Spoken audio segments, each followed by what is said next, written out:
Today, soon-to-be former St. Louis Cardinal third baseman Nolan Arenado has a short list of teams he is willing to waive his no-trade clause to.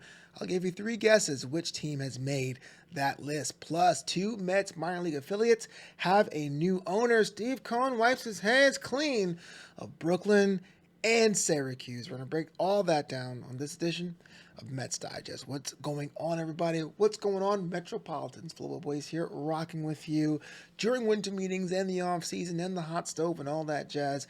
Mets news and notes are coming at you fast, so I appreciate you guys for making sure that we are part of your Mets content diet. If you're watching the program for myself or Mike D'Angelo and you're liking what you're seeing, do us a favor, like the comment. If you like the video, comment the video, share the video with some friends.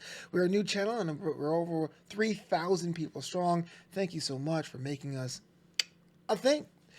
Okay, so let's get into our top story today. Nolan Arenado of the St. Louis Cardinals, I guess now formerly St. Louis Cardinals, because you know he's going to be moved over this offseason. We're trying to figure out what his new home is going to be, but I'm not going to bury the lead here. Some of the things that we want to talk about when it comes to new rosters is where do these players want to go. A veteran has a no-trade clause. We'll go into that in detail in quite a second, but he has an idea of where he wants to be next season. John Denton over at MLB.com really puts a button on what's going on with the soon-to-be former third baseman of St. Louis. A part of what the Cardinals president of baseball operations, Sean Mosley, called a reset for 2025. The Cardinals are planning to trade superstar third baseman Nolan Arenado to lessen the financial responsibilities over the next 3 years.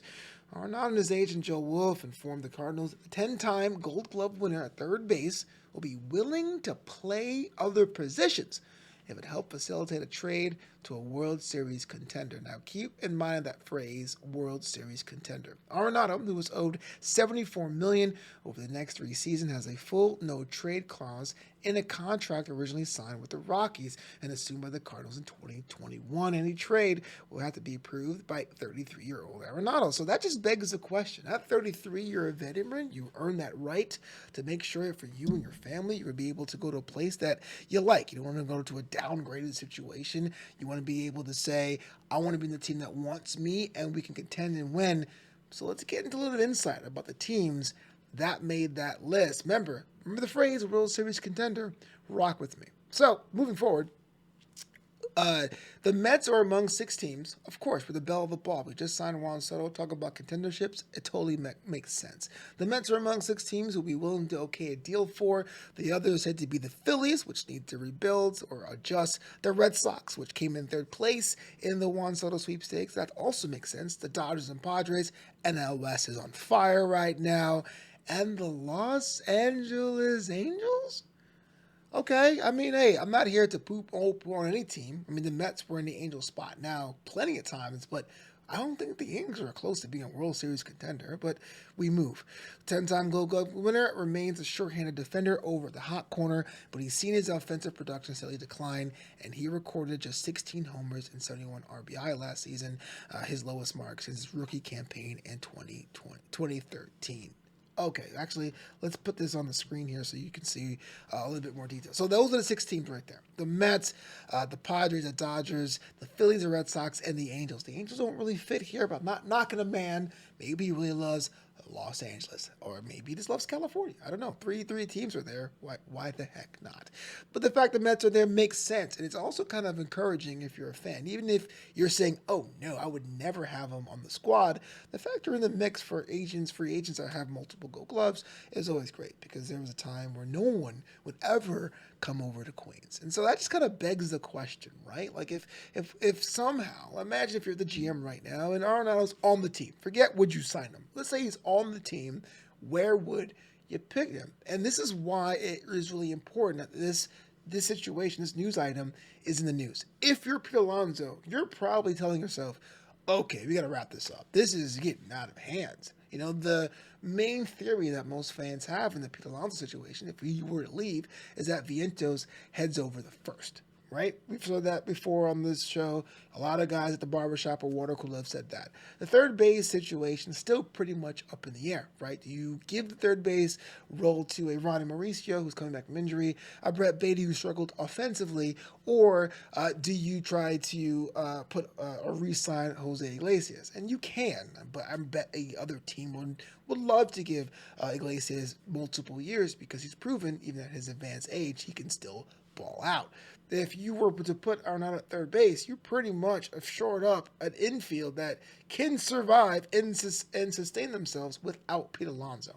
But at his age, at 33, and the willingness to move, it gives a possibility for a one-for-one swap. You have Mendoza at third base. He's capable.